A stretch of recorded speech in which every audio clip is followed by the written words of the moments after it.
صل على رسوله الكريم أما بعد فأعوذ بالله من الشيطان الرجيم يا أيها الذين آمنوا صلوا عليه وسلموا تسليما اللهم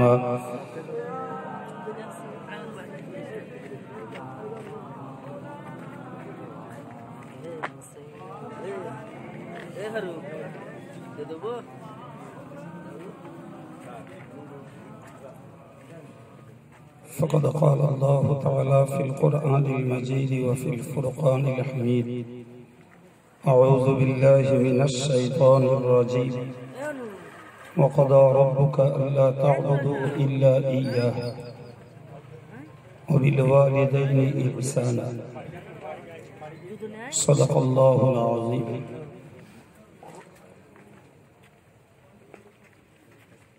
সম্মানিত বিদায়ী স্নেহভাজন মৌলানা সাহেব, সুদী জ্ঞান পিপাসু দিনদার ইমানদার শ্রোতামণ্ডলী, শুকরিয়া আল্লাহ পাকের দরবারে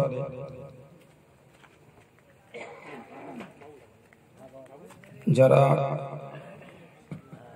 দিন শরীয়ত আলোচনা শুনবার মজলিসে এসেছেন, আমি তাদেরকে অনুরোধ করছি ইতি বিক্ষিপ্ত ভিন্ন জায়গায় না থেকে মেহরবানি করে মজলিসটা এসে বসুন। আর যারা ইউটিউবার তোমাদেরকে অনুরোধ করছে একবার সেট করে সরে দাঁড়াবে, খুব বেশি দিন তোমাদের বাজার চলতে দেবো না, অচিরায় বন্ধ করে দেবো, টোটটা লাগবে। আর বেশি দিন তোমাদের বাজার আমি অন্তত চলতে দেবো, অল্প দিনের মধ্যেই বন্ধ করে দেবো ইনশাআল্লাহ। বাকি অন্য কোথাও কি করবে সেটা তোমাদের ব্যাপার।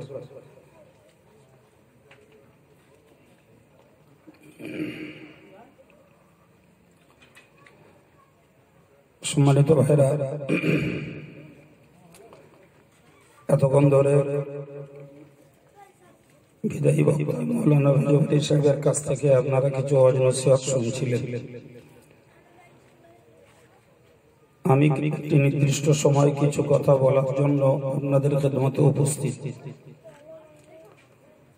বাকি আল্লাহ পাকের মর্জি ও আপনাদের নেক দোয়া। আল্লাহ তৌফিক দেন, সকলেই বলি আমিন। আমি রজবী সাহেবের ওয়াজ মিনিট ৫ শুনেছি, তো আমার যেটা আন্দাজ হয়েছে, হয়তো রজব আলী সাহেব প্রথমত আপনাদেরকে ইমানদারদের সফলতার কথা বলেছেন। পরে আমি আলোচনা শুনছিলাম লঘু কাজ থেকে মুখ ফেরানোর কথা, তো তার একটা দুটো বিষয় তার আলোচনায় উঠে এসেছে। আমি আপনাকে একটা হাদিস দিয়ে বোঝাই, হাদিসটাকে উপলব্ধি করুন। প্রিয় নবী বলেছেন, মিন হুসনি ইসলামিল মারই তারকুহু মা লা ইয়ানিহি। একজন মানুষের ইসলামী জীবনের সৌন্দর্য হলো সমস্ত রকমের অনর্থক কাজ কথা থেকে নিজেকে বিরত রাখা। আবার বলছি, সমস্ত অনর্থক কাজ কথা থেকে নিজেকে বিরত রাখা। সহজ কথায়, যে কথার কোনো মানে নেই, যে কাজের কোনো পার্থিব স্বার্থ নেই, যে কাজে পারলৌকিক কোনো স্বার্থ নেই, এই জাতীয় সমস্ত রকমের কাজ কথা থেকে একজন ঈমানদার নারী পুরুষের জীবনটাকে বিরত রাখাই হলো ঈমানদারের জীবনের একটা উন্নত গুণ। সেটা আপনি খেলা বলুন, জুয়া বলুন, মদ বলুন, গান বলুন, বাজনা বলুন, ফাউ গল্প গুজব বলুন, এবং কোনো কাজে সময় অপচয় করা বলুন, এক কথায় যে কাজে না রয়েছে আমার দুনিয়ার কোনো স্বার্থ, না রয়েছে পরকালের কোনো স্বার্থ, এই জাতীয় কাজ থেকে একজন ইমানদারের জীবনকে রক্ষা করার নামই হলো সফল মুমিন। সুবহানাল্লাহ। তো আমি আপনাদেরকে বলি, যদি সমস্ত রকমের অনর্থক কাজ থেকে এবং কথা থেকে নিজেকে বিরত রাখতে হয়, আমাদের অভ্যাসের একটা বিরাট পরিপন্থী এবং বিপরীত কাজ। আমাদের অভ্যাস হলো আমরা ফাও কাজে মাথা মারি। আমাদের অভ্যাস হলো বেকার গল্প গুজবে আমরা সময় লাগাই। আমাদের অভ্যাস হলো বেকার কথায় আমরা শরীক হই। তাতে হয়তো অনিচ্ছাতেও দুটো ফাহিশার কথাও বেরিয়ে যায়। ঠিক কিনা বলো ভাই? এই অভ্যাসের পরিবর্তনটাই হলো একটা সংগ্রাম। এই অভ্যাসের পরিবর্তনটাই এনে দিতে পারে আমাদের জীবনের একটা বিপ্লব। এই অভ্যাসের পরিবর্তনই এনে দিতে পারে আমাদের জীবনের একটা সফলতা। কি অভ্যাস পরিবর্তন করতে হবে? যে ওইখানটায় রাজনীতির গল্প হচ্ছে, আমি ওতে বেতার মাথা দেবো। ওখানটায় দেখছি কিচ্ছু না, গ্রামের একটা সাধারণ বিষয় নিয়ে সমালোচনা ঝড় উঠেছে, ওতে আমি মাথা দেবো। আমি দেখতে পাচ্ছি আমার গ্রামের ছেলেরা খেলায় মেতে উঠেছে, খেলার দাদাগিরি মাতব্বরি করছে। আমি ওর পক্ষে মাথা দিতে যাব, ওটা আমার জন্য পাপে, আমার জন্য ওটা বিপজ্জনক। ভাই, যদি প্রত্যেকটা ইমানদার মুসলমান নিজের জীবনটাকে খুঁটে বেছে এ জাতীয় অনর্থক কাজ আর কথা থেকে যদি নিজেকে বিরত রাখত, তাহলে প্রথমত আমাদের পাপটা কমতো, দ্বিতীয়ত নেকি যেগুলো করছি এগুলো রক্ষা পেত। কারণ নেকি তো ডান পাল্লায় চাপবে, পাল্টা পাপটা তো বাম পাল্লায় চাপবে না? চাপবে তো। তো পাপের পাল্লা যদি ভারী হয় তাহলে অটোমেটিক্যালি নেকির পাল্লা সোলা হয়ে যায়। আরে এই পাল্লাটা যদি কম থাকে তাহলে অটোমেটিক্যালি ওই পাল্লাটা ভারী হয়। ঠিক না ভুল? আরে ভাই, পা বড় হলে জুতো এমনি ছোট হবে। হকিকতে জুতো ছোট হয় না, আসলে পা বড়। জামা ছোট হয় না, দেহের আকার বাড়ে। আমরা সেটা উল্টো করে বলি, জামা ছোট হয়ে গেছে, জুতো ছোট হয়ে গেছে। কথা বলেন ঠিক না ভুল? সুতরাং একটা দিক যদি আমরা হালকা করতে পারি তাহলে আর একটা দিক অটোমেটিক্যালি ভারী হবে। আমরা নেকির কাজ করে ভারী করব, এই সময় অভ্যাস শক্তি আমাদের সবার নেই। কথা বলেন আছে? রাসূলুল্লাহ নামাজ পড়ে পা ফুলিয়েছে। রাসূলুল্লাহ নামাজ পড়ে, হযরত খাজা সাহেব প্রতিদিন ফজরের নামাজ পড়ে 1000 বার করে সূরা ইখলাস পড়তেন।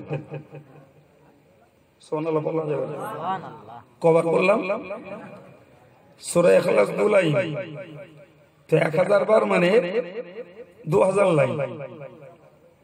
কলাই বললাম 2000 লাইন। ভাই, তো আমরা সাধারণত যে কোরআন শরীফ পড়ি এটা 13 লাইনে এক পারা, এক পৃষ্ঠা হয়। জি, তাহলে বলতে পারা যায় 13 লাইনে এক পৃষ্ঠা যখন, তাহলে 100 লাইনে 7 পৃষ্ঠা হবে নাকি? 100 লাইনে 7 পৃষ্ঠা হবে। জি, তাহলে 2000 লাইন মানে 140 পৃষ্ঠা। শুনতে পাচ্ছেন কথা? জি, তো 140 পৃষ্ঠা মানে কোরআনের হিসাব অনুযায়ী ওই 13 লাইনের কিতাবগুলো 28 পৃষ্ঠায় একটা পারা হয়। তো 28 জায়গায় আপনি 30 ধরে নেন, তার মানে কম বেশি 5 পারার কাছাকাছি। তো প্রতিদিন ফজরের নামাজ পড়ে অন্য আমল ছাড়াও শুধু সূরা ইখলাস পড়তেন 1000 বার, তাতে অঙ্ক দাঁড়াতো 5 পারার সমতুল্য। আমরা যারা আছি, আমার ধরেই বলুন, কার সাধ্য আছে সকালবেলা 5 পারা করে পড়বো? বলেন বলেন। কি মাঠের লোক, কি হাটের লোক, কি ধর্মের লোক, সকালবেলা উঠে 5 পারা কোরআন শরীফ পড়ার অবকাশের মানুষ আমরা নই। ঠিক কিনা বলে ভাই? হাদিস পাকে এসেছে যে তোমরা যদি কোরআন শরীফের একটা আয়াতের জ্ঞান জোগাড় করো তো 100 রাকাত নফল নামাজ পড়ার সওয়াব হবে। তো আমি জানি না এই সভাটার প্রচার কত দূর বা কত রেঞ্জ বা এই গ্রামের কত দূরে আছে, কিন্তু এই চেহারাগুলো যা দেখছি মোটামুটি সব জায়গার আনসার শ্রোতায়। ও পাড়ায় হলো এরা কিছু লোক আছে, ওই পাড়া গিয়ে হলো এরা কিছু লোক আছে, আর যেখানে হচ্ছে এখানেও আছে। কথা বলা হচ্ছে কিছু? তাহলে যারা শোনে না তারা বলো অত সহজের ধারে ঘেঁষে না, ঠিক না বলুন? যারা শোনেন তারা এখানে এসেছেন আজকে আবার। তো রাসূল বলেছেন একটা আয়াতের জ্ঞান জোগাড় করলে 100 রাকাত নফল নামাজের সওয়াব হবে। সুবহানাল্লাহ বলেন। তো যারা শোনায় অভ্যস্ত তারা 100 রাকাত নফল নামাজ কেন, একটা মজলিসে বসে 200-400 রাকাত নফল নামাজের সওয়াব এই আয়াতের জ্ঞান জোগাড় করে লাভ করতে পারে। কিন্তু আমাদের ঘরের যে ছেলে মেয়েগুলো এই জাতীয় সবার মজলিসে বসেও সবাটাকে শুনবে, যাদের মানসিকতা নেই, তাদের নেকির পরিমাণ কম না বেশি? তাড়াতাড়ি করে বলুন। কম। তাহলে এদিকে নেকির পরিমাণ কম আর ওদিকে পাপের গতিতে ব্রেক করা নেই, বিনা ব্রেকে পাপের গতি চলছে। কিয়ামতে কোন পাল্লা ভারী হবে? আমার কথা হ্যাঁ? তাহলে যদি কম্পিউটারের যুগে এই বুদ্ধিমানেরা এরা যদি ইচ্ছাকৃত পাপের পাল্লা জড়ো করে তো রজওয়ালি সাহেব কি ঢেলা ঢেলে দেবে আর আব্দুল কাইয়ুম কি ওয়াশ করবে, এ জাত সোজা হবে? হয়তো আস্তে আস্তে দেখে এলাম টিকিট খেলা ফুটবলের আয়োজন হচ্ছে। কোথায়? বাহ, তাহলে তো আপনারা ভালোই খবর রাখেন। যাবে কারা? তাহলে অস্কার গান। এরপরে তো এই মুরব্বীগুলো তুলে দিয়ে গ্রামের গরু আর ছাগল গুলো এক জায়গায় করতে হবে। বস তোরকে একটু অস্কার দেখে দায়িত্বরা হচ্ছে, জ্ঞানীরা তো হচ্ছে না। কেন মুরব্বী তুলে দেবো এই জন্য? এরা তো হেদায়েত হয়ে গেছে আলহামদুলিল্লাহ, এদের দরকার নেই। জি জি, কথাগুলো মনে হচ্ছে খুব আনন্দের সঙ্গে বলছি নাকি? হ্যাঁ, টোটালটাই একটা ট্রেডিশন চলছে, টোটালটাই। প্রিয় ভাই, তো কি বলতে বলতে এই কথা পর্যন্ত এসেছি। তাহলে যদি অনর্থক কাজ কথা থেকে নিজেকে বাঁচাতে পারি তাহলে লাভ কি দাঁড়াবে? নেকি যেটুকু করব সেটুকু আমার পাল্লা ভারবে। সুবহানাল্লাহ বলেন। আর যদি অনর্থক কাজ কথা বন্ধ না করতে পারি তাহলে তো নেকি আর বদি পাল্লা পাল্লি হবে। হবে না? হবে না। তো অটোমেটিক্যালি পাপের পরিমাণ বন্ধ না হলে পাপের পাল্লাই বেড়ে যাবে। তো অঙ্ক সেদিন আর কি কষবো, অঙ্ক তো এখনই কষে ফেলেছে। আর ঘটনা রাসূল বলেছেন যে তামুতুনা কামা তাহইউন ওয়া তুহশারুনা কামা তামুতুন। প্রিয় নবী বললেন যে তামুতুনা কামা তাহইউন, তোমরা যে নীতিতে, যে চরিত্রে, যে আদর্শে, যে আখলাকে, যে আমলে তোমরা জীবন ধারণ করবে তোমাদের মরণটা ঠিক ওই রকম হবে। এখন যে মানুষটা নামাজে, জিকিরে, তাসবিহে, তেলাওয়াতে, পরহেজগারিতায় নিজের জীবনটাকে সংযত রেখে চলেছেন, আলহামদুলিল্লাহ তার মরণটা ভালোর সঙ্গে হবে। কিন্তু যে মানুষটা, যে নারী, যে পুরুষ তার জীবনটাকে বেনামাজি হালাতে, মিথ্যায়, সততায়, প্রবঞ্চনায়, চুগলিতে, তাসে, জুয়ায়, অবৈধ ইনকামে, জি এভাবেই তার জীবনটাকে কাটিয়েছেন, তার মরণটা কষ্ট এবং ঈমান শূন্য অবস্থায় হবার ভয়। ওদিকে রাসূল বলছেন তুহশারুনা কামা তামুতুন, এই দুনিয়াতে যেমন মরণ হবে হাসরের দিনে ওইরকম হবে। কথা কিছু বোঝা যাচ্ছে? তাহলে হাসরের দিনে আমাদের কন্ডিশনটা কি হবে? এই পৃথিবীতে বেঁচে থাকতে থাকতে তার রেজাল্ট তৈরি করে নেওয়া যাবে।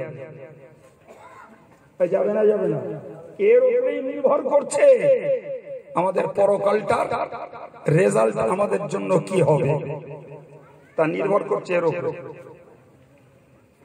জি, এই যে মানুষগুলো আমার সম্মুখে বসে আছেন, আমি আশা করি যারা মন মস্তিষ্ক ঠিক আছে তারা আমার কথাগুলো বুঝছেন।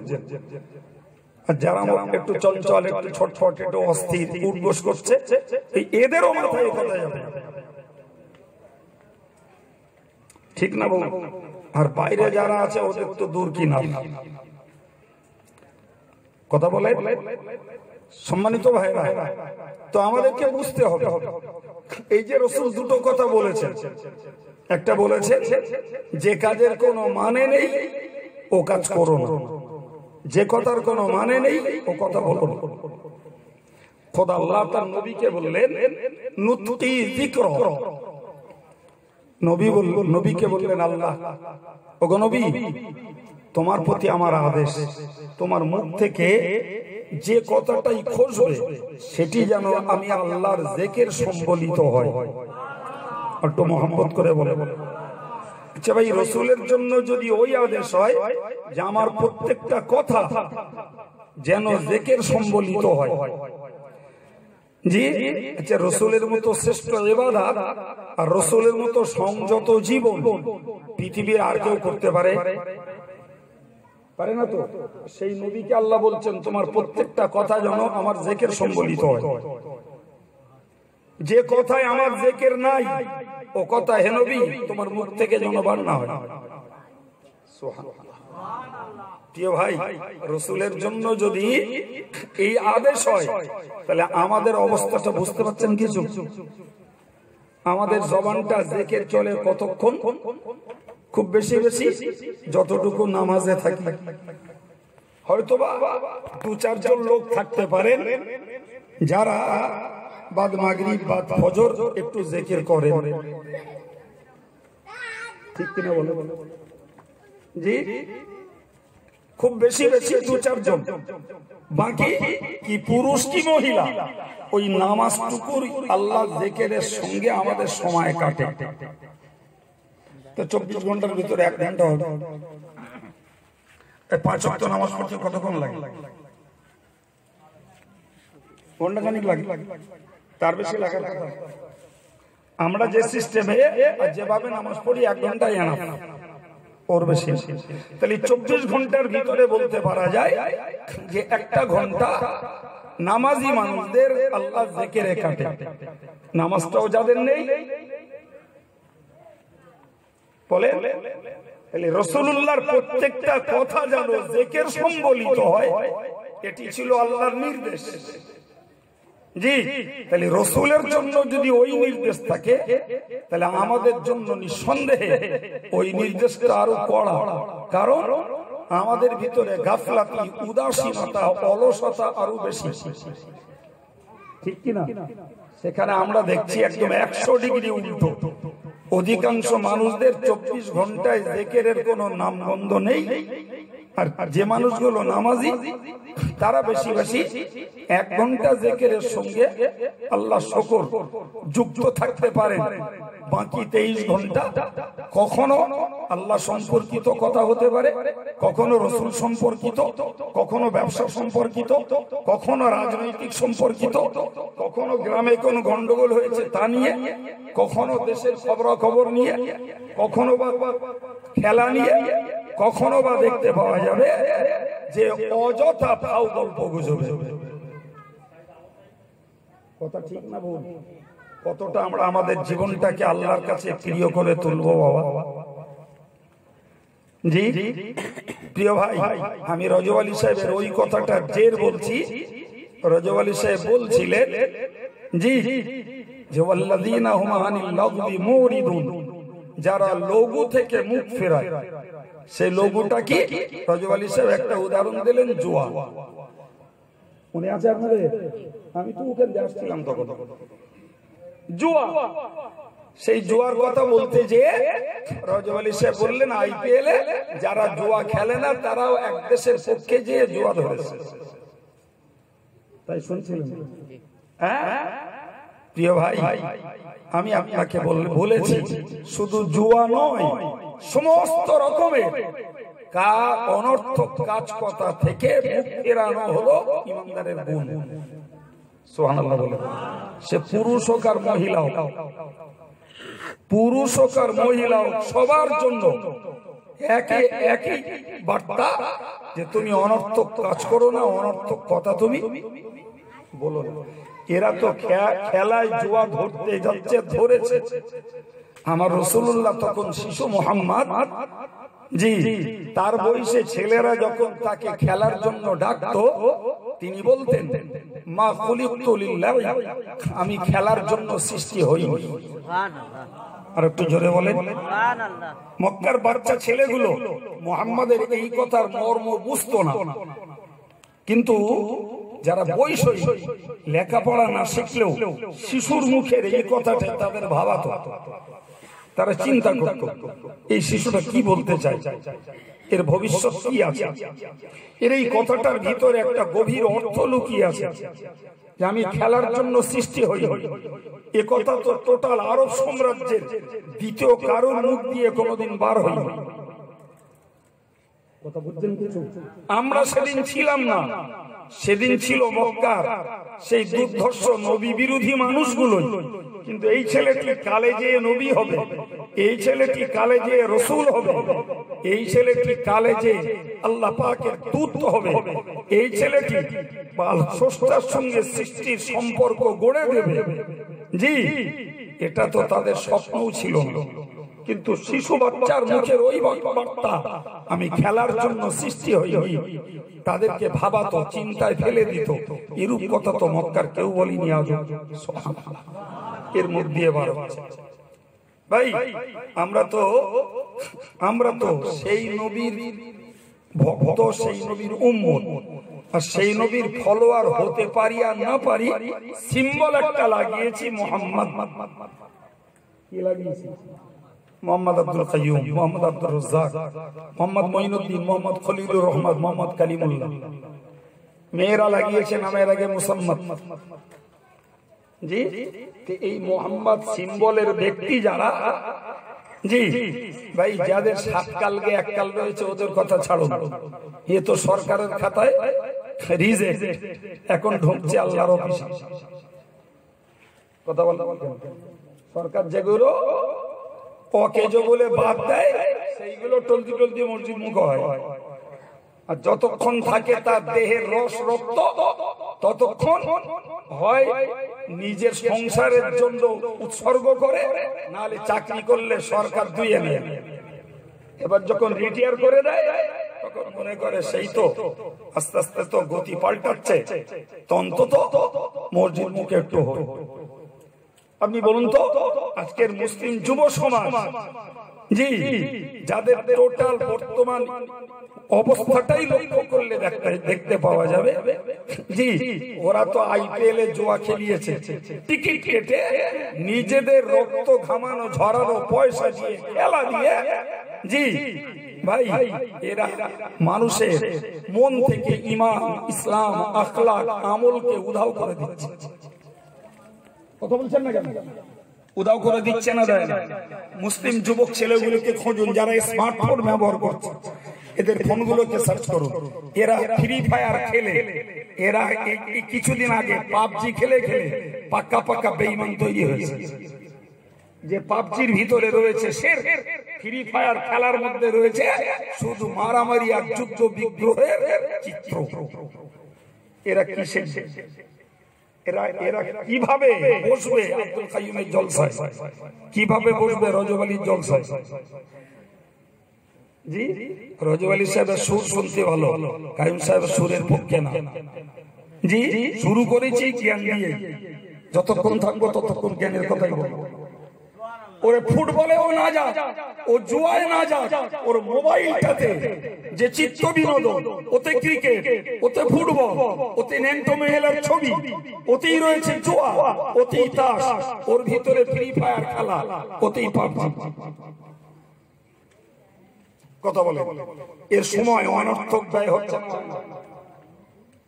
হচ্ছে বেকার কাজে ওর সময় ধ্বংস হচ্ছে। বেকার কোথায়? দেখবেন লাইন দিয়ে রাস্তার ধারে বসে রয়েছে 10টা যুবক, সব হাতে মোবাইল। কারোর যদি একটা না থাকে তার ঘাড় দিক দেখে দেখে দেখে কেউ কারোর ধান্দা নেই। বলো ওর বাপ ডাকলেও সহজে শুনতে পাবে না। বিশ্বাস হয় আমার কথা? হ্যাঁ, সহজে শুনতে পাবে না, এত ডোবা ডুবে গেছে। ওইটা কি উপকার আছে দুনিয়া আখিরাতে? একটা বলবে না ভাই, কোন উপকার আছে? জি, রাসূল বলেছেন তোমার জীবনের উন্নত ধরনের আদর্শ হলো জি তারকুহু মা লা ইয়ানি। তুমি যদি ভালো মুসলমান হতে চাও তাহলে তোমার জীবন থেকে অনর্থক কাজগুলো বাদ দাও, অনর্থক কথাগুলো বাদ দাও। ভাই কোরআন শরীফে এসেছে কিয়ামতের মহাময়দানে জি যে লোকগুলো জাহান্নামে যাবে, তো জাহান্নামের দারোয়ান তাদেরকে জিজ্ঞাসা করবে তোমরা জাহান্নামে এলে কেন? তো যতগুলো কারণ দর্শাবে তার মধ্যে একটা কারণ হলো কুন্না নাখুদু মাআল খায়িদিন। আমরা জাহান্নামে এসেছি তার অন্যতম একটি কারণ হলো পৃথিবীর অন্য কমিউনিটির লোকেরা, অন্য ধর্মের লোকেরা তারা যাতে ডুবতো আমরাও তাতে ডুবেছিলাম। মুখস্থ করুন বাক্যটাকে, খোদ কোরআনের হুবহু অর্থ বলছি। ওরা যাতে ডুবেছিল আমরাও তাতে ডুবতাম, ওরা যাতে নিমজ্জিত আমরাও তাতে নিমজ্জিত, ওদের ইন্টারেস্ট যাতে আমাদেরও ইন্টারেস্ট তাতে, ওরা যাতে তৃপ্তি আর মজা লুটতো আমরাও তাতে ডুবে তৃপ্তি আর মজা লুটতাম। আজকে টোটাল নন মুসলিম যারা, এদের পুরুষ আর মহিলা এই দুটো শ্রেণীকে মূল্যায়ন করা হোক, ওরা কিসে মেতে আছে? ওরা কিসে মেতে আছে?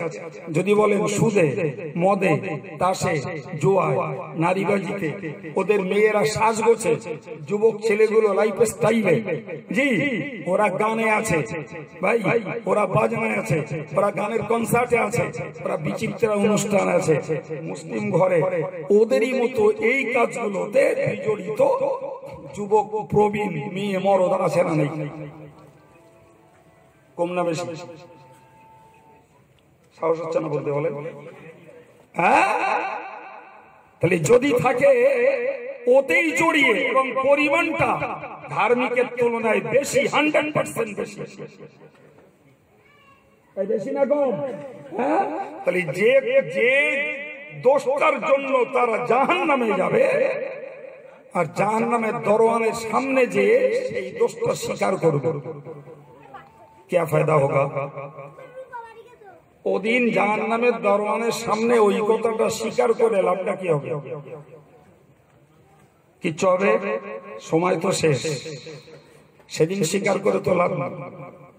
স্বীকার যদি করতে হয় তাহলে তো পৃথিবীতে যতক্ষণ জ্ঞান এবং শক্তি দুটোই রয়েছে, স্বীকার তো এখন দরকার ছিল।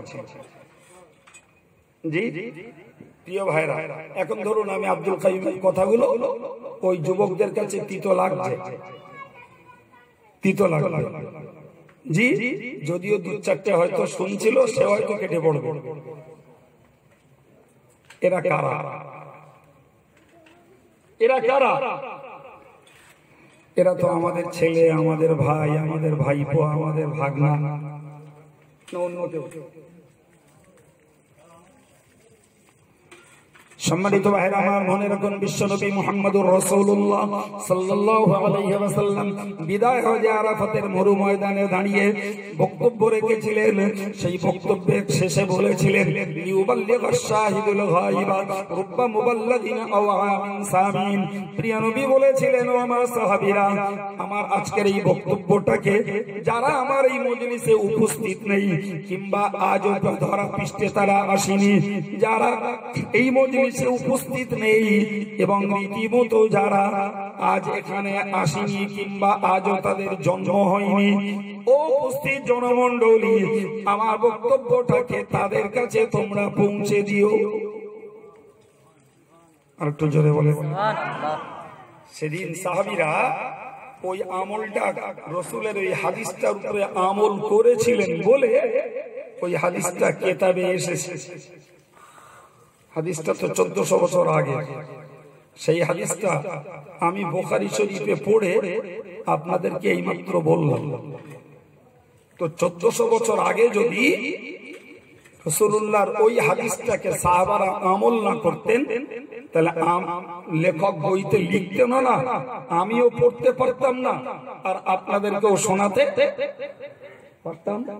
হ্যাঁ, রাসূলের কোন হাদিসটা আমল করেছে যে তোমরা আমার কথাটাকে যারা এখানে নেই তাদের কাছে পৌঁছে দিও। আমি আজকে আপনাদের কাছে রিকোয়েস্ট করছি, রাসূলের এই হাদিসটাকে আপনাদেরকে বলে ওই হাদিসটার উপরে আমল করা যাবে? হ্যাঁ জি, আমল করতে গেলে কি করতে হবে? যার যা ঘরে অনর্থক সময় নষ্ট করা ছেলে আছে, অনর্থক সময় নষ্ট করা মেয়ে আছে, মোবাইল গুলোতে জীবনটা ধ্বংস হচ্ছে, অথচ জ্ঞানী তারা। ভাই, যে সমস্ত ছেলেগুলো তাসে জুয়ায় সময়গুলো সর্বনাশ করছে, যারা ফুটবলে আর ক্রিকেটে পয়সা দিয়ে তাতে ধেই ধেই করে নেচে আর তামাশাবাজি করে, হাতে তালি দিয়ে অট্টহাসি করে, হই হই করে ঈমান ইসলামটাকে অন্তর থেকে শূন্য করে তুলছে। জি, যে মেয়েগুলো যারা আজকের জীবনটাকে বরবাদ করছে, ভাই চিত্ত বিনোদনে এদের কাছে এই বার্তাটা পৌঁছে দিয়ে বলতে হবে জি, যে কোরআন শরীফে এসেছে যে যারা ওই বেজাতিদের মতো বেকার কাজে ডুববে, ওরাও যেমন জাহান্নামে যাবে, তোমরাও বলো জাহান্নামে যাবা। বলা যাবে? ভাব ভালো না? এখানে স্বীকার করা বড্ড সহজ। জি, এডার ছেলেদের বাড়ি ডেকে বলা যে বাবা এই কাজটা করিস না, বাবা মা এই কাজটা করিস না। জি, যদি আজকে বলেন বলা যাবে, তাহলে এ পর্যন্ত যত ওয়াজ শুনেছেন সেগুলো তো বেকার হয়ে গেছে। কেননা ওরা ভুল পথে চলছে, ওরা ভ্রষ্ট পথে, ওরা অন্যায় পথে, ওরা জাহান্নামের রাস্তায়। অভিভাবক গুলোর সেন্স আজও আসেনি। কথা বলছেন না কেন? হ্যাঁ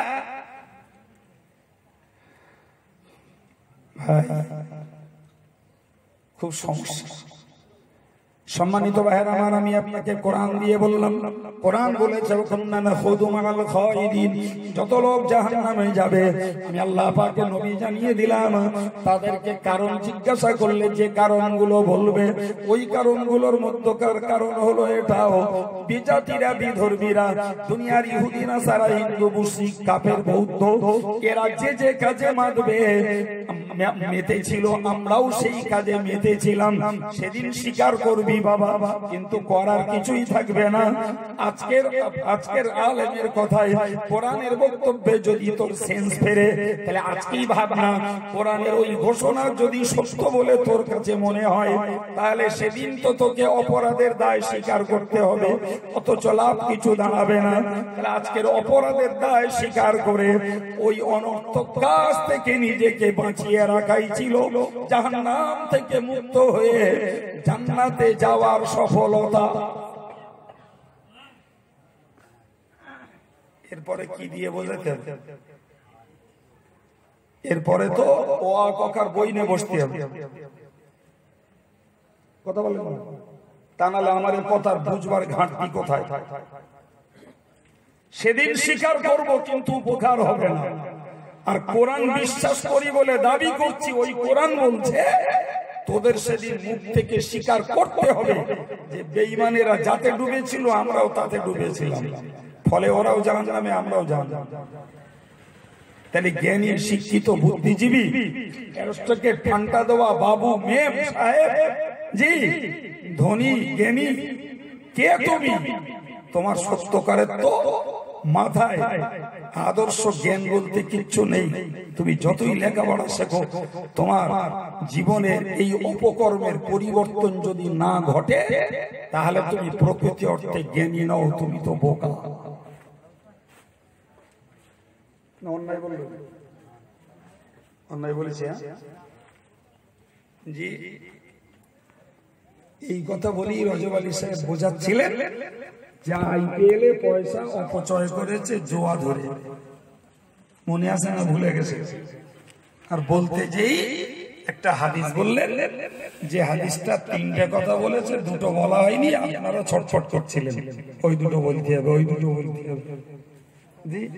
আমার মনে মনে হচ্ছিল যেগুলো শুনেছি বাবা ওইগুলো হজম কর দিন, বাকি দুটো নয় পরে হাতাতালি হবে। বলে আমার কথাটা খারাপ জি। তার প্রথম নাম্বারই তো ছিল তুমি তোমার বয়সটাকে কোথায় খরচ করেছো বলো, তাই তো নাকি? হ্যাঁ, তো 60 বছর 70 বছর বয়স আমি কোথায় ব্যয় করেছি আমার হুঁশ নেই। আজকে যার বয়স যেখানে তার হুঁশ নেই জি। তাহলে এই প্রশ্নটা কিয়ামতের দিনে হবে, কিন্তু কি উত্তর দেবো বাবা? উত্তর তৈরি করা নিত। সময় কতটা ব্যয় করেছি, রাজনীতিতে কতটা ব্যয় করেছি, তামাশায় কতটা, জোয়ায় কতটা, সংসার চালাতে রোজগারের পিছনে কতটা, চায়ের দোকানে কতটা, গল্পের আসরে কতটা সময় ব্যয় করেছি আমি, চাষে বাসে কতটা ব্যয় করেছি, বেড়াতে কতটা ব্যয় করেছি, খেলার পিছনে।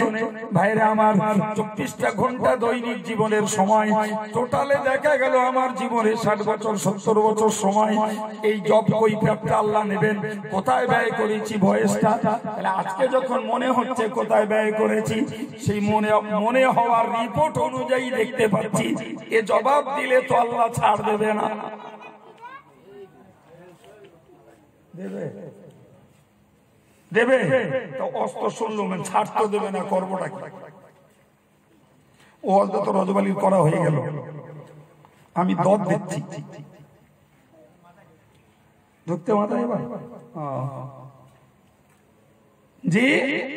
অস্ত্র শুনলো আর শোনার পরে রিপোর্ট অনুযায়ী দেখছি যা করে এসেছি, মরে যদি যাই ওইটাই বলতে হবে। যদি যাই মানে যখন যাব ওটাই বলতে হবে। তো ভালোই বুঝতে পারছি ও জবাব দিলে আল্লাহ ছাড় দেবে না, ছেড়ে দেবে। উপায়টা তাহলে তো শুনে এই সময় ব্যয় করে তো লাভ করা যাবে।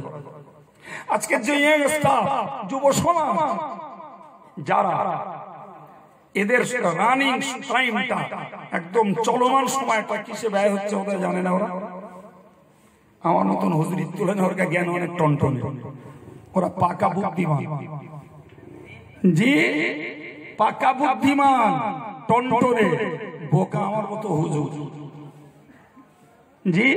এখন আপনি বলুন যাদের চলমান সময়টা কোন কাজে ব্যয় হচ্ছে তারা খবর রাখে না। এখানে আলোচনা হচ্ছে, মজলিসটা আপাতত নীরব নিস্তব্ধ ঠান্ডা। আপনি এই মুহূর্তে জানদিন রাস্তার উপরটা ঘুরে আসুন, আমি তো এখানে বসে আছি, আপনি একবার ঘুরে আসুন। সেখানে কিছু জ্ঞানী বুদ্ধিজীবী অ্যাডাল্ট ছেলেদের পাওয়া যাবে না, যাবে না কি মনে হয়? এদের যদি ন্যূনতম বিবেক থাকতো, ন্যূনতম বিবেক, এরা অন্য কিছু না, যদি মানবিক বিবেকটুকু থাকতো তাহলে একটা কথা বুঝতো, আমরা মুসলমান, আমরা ছোটবেলায় ধর্ম শিখতে পারিনি জি, তারপরেও ধর্মীয় বই পুস্তক পড়াপড়ি করি না। আজকে যখন আমাদের এই পাড়ার ছেলেরা একটা সভা দিয়েছে, আলেমরা আসছে, চল না যাই 1 ঘন্টা 2 ঘন্টা, কে কি বলে একটু শুনি। কথা বলছেন না কেন? এতটুকু বিবেকের দংশন তো তাদের থাকা উচিত। বলে এই জন্য বলেছি ভাই জি, সরাসরি যখন আলেমের কথা ক্যাচ করছে না, আমার গ্রামের, আমার সমাজের, আমার ঘরের, আমার পরিবারের এক শ্রেণীর যুবক যুবতীরা, তাহলে ওগুলোর হেদায়েত করা যে চেষ্টাটা চালাতে হবে এবার নিজেদের। বলেছি না বলিনি? ওই হাদিস দিয়ে বলেছি, নবী বলেছেন যারা আমার মজলিসে উপস্থিত নেই তোমাদের দায়িত্ব আমার কথাটা তাদের কাছে। আমি তাই বলেছি তো আপনাদের নাকি? হ্যাঁ, দাবিটা অন্যায় করিনি, হাদিস অনুযায়ী দাবি করেছি। এতটুকু বিবেক থাকার দরকার। ইসলাম একটা জ্ঞানের ধর্ম। আল ইসলাম ওয়াদ-দীনুল ইলমি, ইসলাম একটা জ্ঞানের ধর্ম। সারা পৃথিবীতে ইসলামের মতো এত স্বচ্ছ জ্ঞানের ধর্ম দ্বিতীয়টি নেই। কথা শুনতে পাচ্ছেন? জি ভাই, কি দিয়ে আপনারা বোঝাবো? ছোট কথা একটা টুক করে বোঝাই। জি ভাই, যে তৈরি করে আমরা জানি সেইটি হয় দামি, মানি, বড়। কথার কথা, একটা মেশিন যদি কেউ তৈরি করে তোরে মুহূর্তের ভিতরে খুঁড়ে লন্ডভন্ড করে ফেলতে পারে। যিনি বানিয়েছেন তিনি পারে না? পারে না? পারে। জি, তাহলে নিশ্চিত তার ব্রেনের দাম আছে, তার শক্তির দাম আছে, তার গবেষণার দাম আছে। ঠিক না ভুল? আমাদের সৃষ্টি করেছেন কে? আল্লাহ। ফলে আমরা সেই আল্লাহর সর্বমহান বলে স্বীকার করে আসছি আজীবন কাল। আল্লাহু আকবার। আল্লাহু আকবার মানে শুধু মহান নয়, সর্বমহান, সর্বশ্রেষ্ঠ। আকবার শব্দটা শুধু মহান অর্থে ব্যবহার হয় না। যারা একটু ইংরেজি জানে তারা জানে সুপারলেটিভ ডিগ্রি আছে। তো আকবার শব্দটা হলো সর্বাপেক্ষা বেশি বড় অর্থ দেয়, তার মানে সবার থেকে মহান। সুবহানাল্লাহ।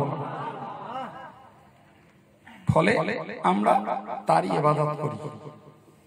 সুবহানাল্লাহ।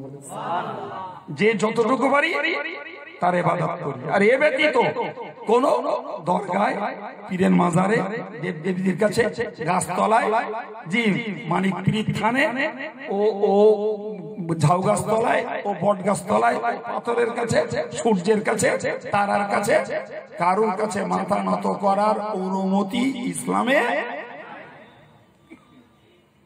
ভাই এবার একটু ঘুরিয়ে বলি, বলেন দিন, যারা নিজেরা খোদা তৈরি করে তারে সেজদা মারে, এটা কি জ্ঞানে আসে? এটা ক্যাশে লাগে?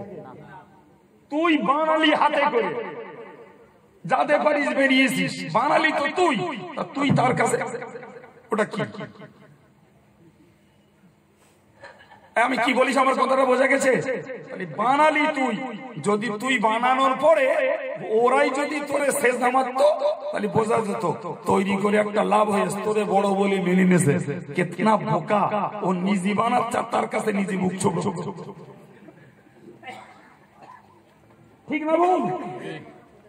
আর বলবো না, ওই একটাতেই বুঝে নেন যে টোটাল ইসলামে এমন কোন বিষয় নেই যাতে জ্ঞান নেই। ইসলাম যেটা করতে বলেছে তাতেও জ্ঞান আছে, যুক্তি আছে, দর্শন আছে, বিজ্ঞানী তথ্য আছে, স্বাস্থ্যের উপকার রয়েছে। সুবহানাল্লাহ। ইসলাম যেটা বাদ দিতে বলেছে ওই বাদ দেওয়াটার ভিতরেই মানব জাতির জন্য কল্যাণ রয়েছে। যেমন স্বাস্থ্যে তেমন কল্যাণ রয়েছে, ব্যক্তি জীবনে তেমন কল্যাণ রয়েছে, পরিবারে তেমন কল্যাণ রয়েছে, সমাজে তেমন কল্যাণ রয়েছে, চরিত্রে তেমন কল্যাণ রয়েছে আল্লাহ মালিকের সন্তুষ্টি অর্জন। আপনি বোঝেন না, আমি বুঝি না, পড়ি না, তাই পড়লে আমি বুঝতেও পারতাম, আপনিও বুঝতে পারতেন। কিন্তু স্বীকারটা করতে হবে যে ইসলামের মতো জ্ঞানমূলক ধর্ম সারা পৃথিবীতে দ্বিতীয়টি নেই। তাহলে যে ধর্মটা জ্ঞানের ধর্ম, তাহলে সেই জ্ঞানটাকে তো চর্চা করতে হবে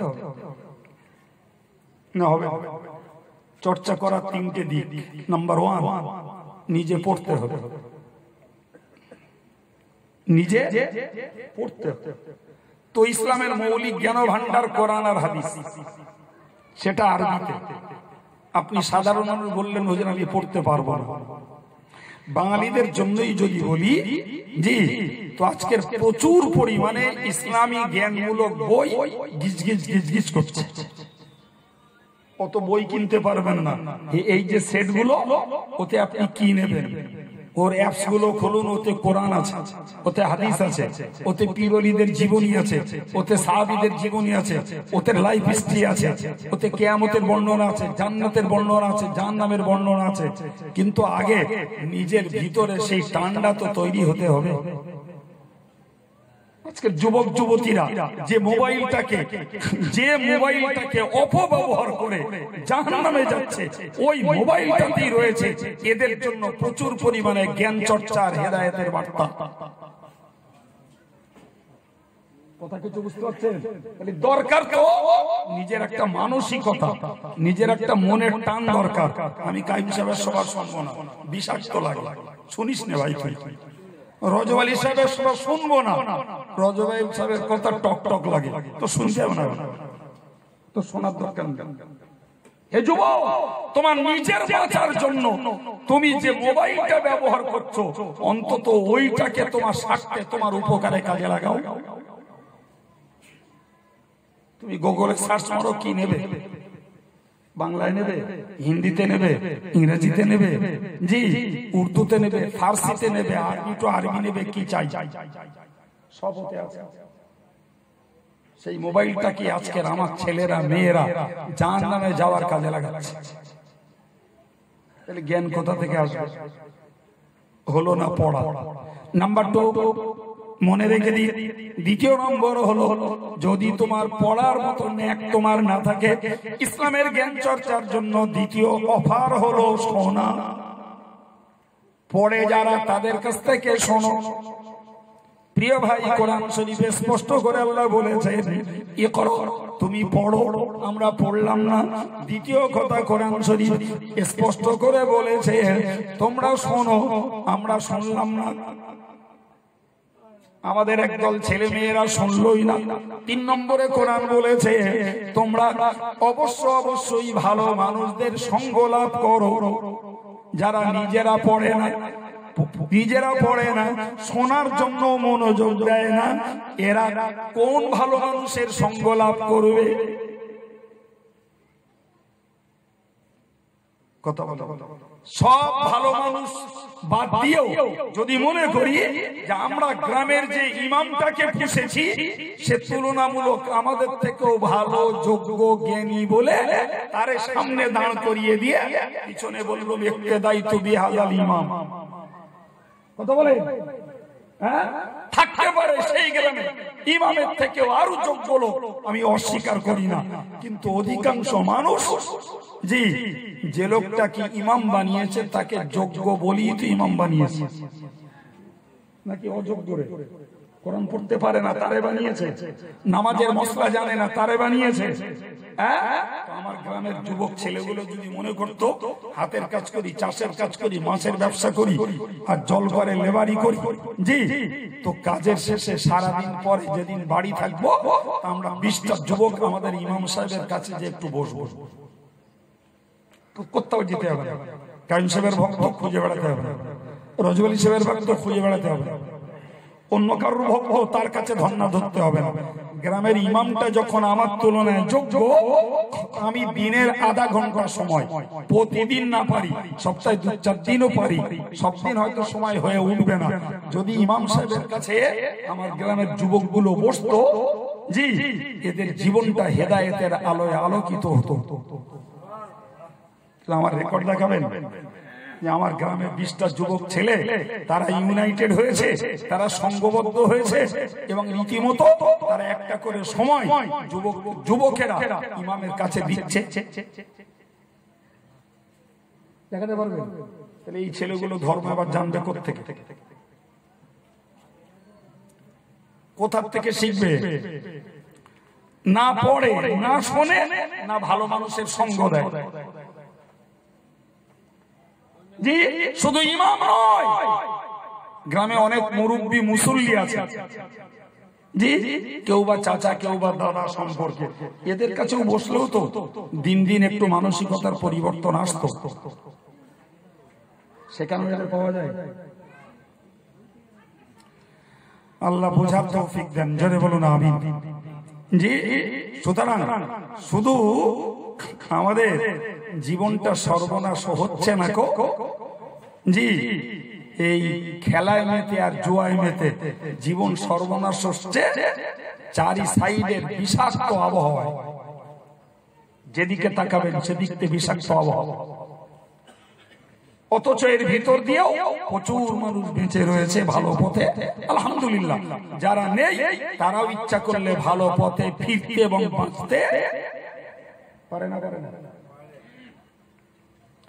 আজকের আমার ঘরের মায়েদের কথা যদি মনে করি, ভাই নিশ্চিত করে বলতে পারবো যে আমাদের ঘরের মেয়েরা যারা আমাদের ঘরের মেয়েরা, প্রত্যেকটা সমাজে কিছু না কিছু ভালো আল্লাহওয়ালি দিনদার, জি, যৌবনকালের কোন বউ আর বৃদ্ধাকালের কোন মা, কেউ না কেউ পাওয়া যাবে। যাবে না? যাবে না। তো সমাজের অন্য মাগুলো এরা যদি মনে করত যে আমরা গল্পে কাটাবো না, টিভি সিরিয়াল দেখে দেখে কাটাবো না, আমরা মোবাইলে গান বাজনায় কাটাবো না, আমরা হিন্দি সিরিয়ালে জীবনটার সর্বনাশ করব না, জি, আমরা সমিতি করি শুধু রোজগার করব না, বড় একটা কাজ করি, আমার সংসারের কাজ রান্না বাড়ার দায়িত্ব শেষ, আমার ওই শাশুড়িটা ভালো কোরআন জানে, আমার ওই শাশুড়িটা ভালো নামাজ কালাম পড়ে, আমার অমুক যা সে খুব আল্লাহওয়ালি, সে খুব পর্দানুসীনা, ভালো ঘরের একটা মেয়ে, তা আমি ওর কাছটায় একটু বসবো। আমার এই মাগুলোরও ধর্ম শেখার ঘাটতি থাকতো, ঠিক করে বলে রেকর্ড নেন দিন সমাজে ঘুরে যে কটা মা, জি, জানে না বলে কিংবা জেনেছিল ভুলে গেছে বলে, জি, সমাজের একটা ধার্মিকা মায়ের কাছে বসে নিজের ভুলে যাওয়া জিনিসগুলো স্মরণ করছে, কিংবা মোটে শেখা হয়নি আব্বার বাড়ি, তো এখন স্বামীর বাড়িতে বসেই স্বামীর পরিবারের সমস্ত কাজ সবকিছু সম্পন্ন করে এবার একটা টাইম অমুক যা, অমুক শাশুড়ি, অমুক ননদ এর কাছে একটু বসবো। যদি এতটুকু চিন্তা করত, ভাই মেয়েরা পর্দার ভিতরে থেকে তার প্রয়োজনীয় ইসলামী শিক্ষাটুকু লাভ করতে পারত। আমি একলা বকছি, ভুল বকছি বলে, হ্যাঁ, সিস্টেমটা আছে কি সমাজে? সিস্টেম আছে বিয়ে বাড়ি যাওয়ার, ওরা গেল আমার কাছে জানতে হয় না কেন? সিস্টেম আছে মরা বাড়ি যাওয়ার, সিস্টেম আছে সেলের মার্কেটে যাওয়া, সিস্টেম আছে ঈদের বাজার স্বামী করতে পারবে না, জি, স্বামী সেকেলে লোক তো, ওরা এখন একেলে হয়েছে, সুতরাং এরাই যাবে ঈদের মার্কেট করতে। কাপড়ের দোকানে ঈদের সময় ঢুকলি, মদ্দালোকে যেতে গেলি একটু গুতো গাতা ঠুস ঢাস খেতিয়ে না, তো টোটাল বস্ত্র বাজার ওদের। রাগ করছেন বলেন? জি, এরা যদি মেয়েদের কাছ থেকে চাঁদা নেয় তো বলবে এই হুজুর আমি আর দেবো না, বলো পয়সা, তো সে না দিলে আর কি করা যাবে, বাদ যাবো না। তবে এ সর্বনাশ জাতির যদি জাতি পারিবারিক ভাবে কাটাতে না পারে, যতই রজব আলীর শোনো আর যতই আব্দুল কাইয়ুমের শোনো, রক্ষা হওয়ার রাস্তা খুঁজে পাওয়া যাবে না, কারোর ক্ষমতা নেই। সম্মানিত ভাইরা আমার, আমি আপনাকে এবার বলি, রজব আলী সাহেব ওই কথাটা বোঝানোর জন্য বলছিলেন। আমি তো আপনাকে বলেছি, ও যুবক, তোমার মূল্যবান বর্তমান সময়টা কোথায় কাটছে তুমি নিজে জানো। আর যারা বুড়ো ধাক্কায় পৌঁছে গেছে, এরা নিজের এক চোখটাকে বন্ধ করে একবার হাতড়ানি পেয়ে যাবে আমার যৌবনকাল কোথায় কাটিয়েছিল। এই উভয় গোষ্ঠীর জন্য একটা রাস্তা খোলা, বুড়োর জন্য আর যুবকের জন্য, উভয় গোষ্ঠীর জন্য। বুড়োদের তো শেখা যে আর টাননি মননি কেউ নেয়ও না, জি, বুড়োর নেয় না, আর যুবকের নেচ্ছে এখন। এই উভয়কেই, যারে নেয় না আর যারে নিচ্ছে, উভয়কেই একটা নিয়ত করতে হবে, জি আমার আর কেউ নেয় না, তবুও তো জীবনে অনেক কালি ঝুলি নোংরা রয়েছে, ওগুলো মোছার জন্য দৈনিক জীবনে আল্লাহর কাছে কাঁদবার চেষ্টা করে তওবা করতে হবে। ওই একটাই ঔষধ বাকি আছে। যুবক যদি আজকের তার রানিং পাপের কাজে বিরত হয়ে সেও যদি তওবার রাস্তা নেয়, উভয়ের সৌভাগ্যের দরজা খুলে যাবে, তবে এই অসনে লাভ হবে। আল্লাহ পাক কোরআন শরীফে বলেছেন, ইল্লা মান তাবা ওয়া আমানা ওয়া আমিলা আমালান সালিহান ফাউলাইকা ইউবাদদিলুল্লাহু সাইয়্যাতিহিম হাসানাত। ও আমার বান্দা বান্দি, তোমরা মনে রাখো, নফসের তাড়নায়, শয়তানের প্ররোচনায় পাপ করে ফেলেছো, তওবাটা তুমি করো, নতুন করে তুমি কলেমা পড়ে তোমার ঈমানটাকে তুমি তাজা করে নাও। যতদিন বাঁচো ততদিন তুমি সৎ কাজটাকে করো। আমি আল্লাহ তোমায় জানিয়ে দিলাম, তুমি যত পাপ জীবনে করেছো, তওবা করে যদি জীবনটাকে ব্রেক করতে পারো, আর তো পাপের পথে এগোবো না। জীবনে যত পাপ করেছো সব পাপগুলোকে আল্লাহ নেকি দ্বারা বদল করে দেবে। সব পাপগুলোকে সুবহানাল্লাহ একটু বলেন। এ কোন মালিক, কোন আল্লাহ যিনি বান্দা পাপ করে অনুতপ্ত হয়েছে, অনুশোচনা করেছে, নিজে নিজেই লজ্জিত হয়ে মালিকের কাছে আত্মসমর্পণ করেছে, আলহামদুলিল্লাহ বললে, বান্দা তুই আর করিস না, তোর যতটা পাপ হয়েছে অতটাই তোর নেকি দিয়ে দেবো। এরপরে যদি মুসলিম যুবক আর যুবতী, ধর্মহারা, প্রবীণ বয়স্ক পুরুষ আর মহিলা, এদের যদি এই তেলওয়ালা মলতি হয়, এ কি ওষুধ নাকি? যাই করে খাইয়ে দিলি, স্টমাকে পৌঁছে গেলি অ্যাকশন শুরু হবে। অজনসিয়াত ওষুধ না তো বাবা, ওষুধ হলি গাল টিপে জিভ টিপে যাই করে আর করে ঢুকিয়ে দিতে পারলি, যদি স্টমাকে যায় আর বমি যদি না হয়, তার একটা অ্যাকশন হতে পারে। কিন্তু অজনসিয়াত তা না তো বাবা, এ তো নিজের টানে, নিজের মনে আদবের সঙ্গে, ভক্তির সঙ্গে, শ্রদ্ধার সঙ্গে এ কথা সংগ্রহ করতে হবে, পরবর্তীকালে বিষয়টা নিয়ে ভাবতে হবে, তাহলে নিজের জীবনের কোনো পরিবর্তনের আশা করা যাবে। তা না হলে কান খোলা, এ তো শোনবার যন্ত্র, ও তো ঢুকতেই আছে, যেমন ঢুকবে এরম বেরোবে, ওটা ধরে রাখবো না, ওটার উপরে কোনো চিন্তা চেতনা খরচ করব না, তাহলে আমার জীবনের পরিবর্তন আসবার রাস্তা কোথায়? জি এ কথা আলোচনা করি। রজব আলী সাহেব 3 নম্বরে বলছিলেন যে তোমাকে জবাব দিতে হবে আল্লাহর কাছে, কোন পথে তুমি অর্থ কামাই করেছো। ভুলে গেছেন না? মনে আছে বলছিলেন কোন পথে অর্থ কামাই করেছো বলতে হবে।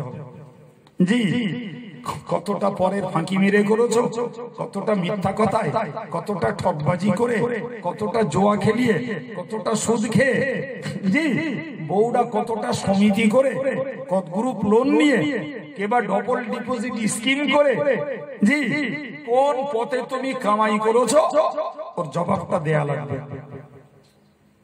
জি রজব আলী সাহেব এই পর্যন্ত বক্তৃতা টেনে দে, সংক্ষিপ্ত হোক আর যতটুকুই হোক, সময় হয়ে গেছে, মাইক ছেড়েছে, আপনাদের আক্ষেপ পুরো হয়, আর দুটো বললি ভালো হতো। জি সম্মানিত ভাইরা আমার, ভালো করে মনে রাখুন, রাসূলুল্লাহর বক্তব্য হলো, তোমার বয়স কোথায় কাটিয়েছো জবাব তোমায় দেয়া লাগবে। হে যুবক তুমি মনে রাখো, তোমার যৌবনকালটাকে তুমি কোথায় কাটাচ্ছো তোমাকে জবাব দেয়া লাগবে। ওগো বুড়ো বুড়ি তোমায় মনে রাখো, যৌবনকাল কেটে গেছে, আজও আল্লাহ তোমায় হায়াতে রেখেছেন, কিন্তু সাবধান তুমি হয়ে যাও, তোমার জীবনের মূল্যবান দুপুর সময় হলো যৌবনকাল, ওটার জবাব তোমারও দেয়া লাগবে। ওরা কাটাচ্ছে কোথায়, তুমি কাটিয়েছো কোথায়? বুড়ো বুড়ি তুমি যৌবন কোথায় কাটিয়েছো, আর এই যুবক যুবতী তুমি কোথায় কাটাচ্ছ। জি, একটা পাস্ট হয়েছে আর একটা প্রেজেন্টে চলছে, ছাড় কারণ নেই। তাহলে বুড়ো হালাতে মরলেও জবাব দেওয়া লাগবে, যৌবন হালাতে মরলেও জবাব দেওয়া লাগবে। তোমার যৌবন কাল কোথায় কাটিয়েছো বলো। প্রিয় ভাইরা, এখন আমায় বলতে হবে যে এই স্পষ্ট বার্তা রাসূলুল্লাহ। আব্দুল কাইয়ুমের অপরাধ কি, রজব আলী সাহেবের অপরাধ আরবি হাদিসটাকে বাংলায় বাঙালি জাতির কাছে, বাঙালি সমাজের কাছে ব্যক্ত করেছে। মূলত বলেছেন কে? জোরে বলে রাসূল বলেছে। জি ভাই, আমরা যারা মুমিন ঈমানদার, রাসূলের প্রতি বিশ্বাস না করলে ঈমানদার হওয়া যায়? হ্যাঁ, তাহলে আমরা শুধু মুখে রাসূলের ভক্তি দেখাই, রাসূলকে মহব্বত করি, ভালোবাসি, রাসূলের কথাকে বিশ্বাস করি না, সত্যি কি ঈমানদার থাকা যাবে? যাবে? তাহলে যদি ঈমানদার থাকতে হয় তাহলে রাসূল করিম সাল্লাল্লাহু আলাইহি ওয়াসাল্লামের কথাকে বিশ্বাস করতে হবে। জি, সঙ্গে এবার মনে রাখতে হবে আমি কোথা থেকে পয়সা কামাই করেছি বলতে হবে, বলতে হবে। হজ করিলাম আমি, ওরা আমার যা দিল তাই নিয়ে এলাম। আমি হজ করিলাম, ওরা ৫,০০০ দিল, আমি আবার জুলুমবাজি করে দাবি করে ২,০০০ নিলাম। তদবির করিলাম, ওরা ১০০ টাকা দিতে চাচ্ছিল, আমি বললাম ১,০০০ টাকা না দিলে হবে না। জি ভাই, ঝাড়াইলাম, ওরা ১০ টাকা দিল, আমি বললাম ১০০ টাকা দিতে হবে, আমি ঝাড়ালি ১০০ টাকা করে নেই। এই রোজগারের লোক আছে না নেই? আছে। এ রোজগারের লোক আছে, যার পুরি যত খায় তার পুরি তত নাটায়। জি প্রিয় ভাইরা, যথেষ্ট ধনী আজকে দেশে উচ্চ স্তরের নেতা যারা, এদের কাছে লাখের শব্দ আননি, কোটি, কোটি নিকো শ নিকো হাজার হাজার কোটি টাকার মালিক দেশের এক একটা বড় বড় পদস্থ নেতা। বিশ্বাস হয়? এ টাকাগুলো কাদের? এ টাকা তো তাদের পৈতৃক সম্পত্তির টাকা নয়, এ টাকা তো তারা বিজনেস করে, শিল্প করে আয় করেনি, এ টাকা তারা কামাই করেছে রাজনীতির নেতা হয়ে দেশের জনগণের স্বার্থ আর জনগণের স্বার্থ লোটা টাকা, দেশের উন্নয়ন আর উন্নতির টাকা লোটা। ঠিক কিনা বলুন? তাহলে তাদের কামাইটা ওইখানে। কে লুটোছ আমফানে কত, কে লুটোছ চাষের ক্ষতি দেখিয়ে বিনা ক্ষতিতে কত লুটোছ। চাষ করেছে ভাগ চাষি, দলিল ক্ষেত মালিকের দলিল শকরে কত লুটোছ। তোমার তো ক্ষতি হয়নি। কথা বলছেন না? শুধু জুয়া ইনকাম, এগুলো ইনকাম না। জনগণের ফাঁকিবাজিটা ইনকাম না, মিথ্যাচারিতাটা ইনকাম না, যে হজ করে টাকা গলায় পা দিয়ে নেওয়াটা এটা ইনকাম না, তদবির করে এত না দিলে হবে না এটা ইনকাম না, ঝাড়ফুঁক করিয়ে এত না দিলে হবে না এটা ইনকাম না, যে আমফানের ক্ষতি হয়নি ক্ষতি দেখিয়ে টাকা ইনকাম করাটা ইনকাম না, যে চাষের ক্ষতি হয়নি দলিল দেখিয়ে টাকা লুটলে ওটা ইনকাম না। কথা বলছেন না কেন? সমিতি করে গ্রুপ লোন নিলে ওটা ইনকাম না। জি ঘরের বউগুলোরে বেপরদায় দিলে এরা ১০০ দিনের কর্মী, জি কাজ করলো ২৫ দিন, বাকি ফলসো সুপারভাইজার এক খামসা, বাকি তরকা খামসা। আছে না নাই? এটা ইনকাম না। বউগুলো আয় করতে যে পর্দা লাথি মারলো, ব্যাংকে যে লাইন দিল, জি আর পুরুষ মানুষ ভাই সেও সেই ইনকাম ভোগ করলো, অথবা জি স্ত্রীর আলাদা আলাদা ফান তৈরি করে দেবে, তোরটা তোর কাছ থাক, আমারটা আমার কাছ থাক। জবাব নিতে হবে না? না সম্মানিত ভাইরা আমার, 4 নম্বরে রাসূলুল্লাহ বলেছেন অফিমান ফাকাহু, ও আল্লাহর বান্দা বান্দি তোমরা মনে রাখো, ও আমার উম্মতে মুসলিমা তোমরা মনে রাখো, শুধু আয় কোথা থেকে করেছো ওটার জবাব দিয়েই তোমার রেহাই হবে না। 4 নম্বর হলো তোমায় কোন কোন পথে খরচ করেছো ওর জবাবটা দেয়া লাগবে। যেটা শুনতে বড্ড ইচ্ছা ছিল সেটাই 4 নম্বরটাই। জি কোথায় খরচ করো, খরচ কতটা খরচ।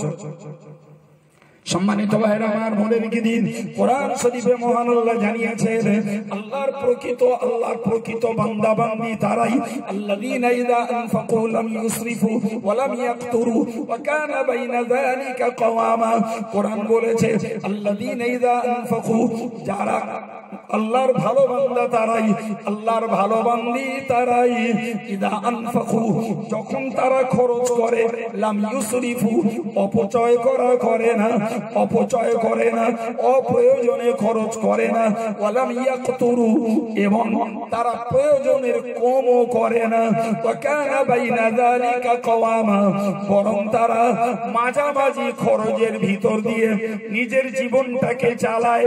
আমি আল্লাহ জানিয়ে দিলাম ওরাই হলো আমার ভালো বান্দা ভালো বান্দি।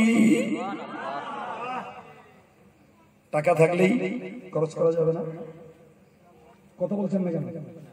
টাকা থাকলেই খরচ করা যাবে?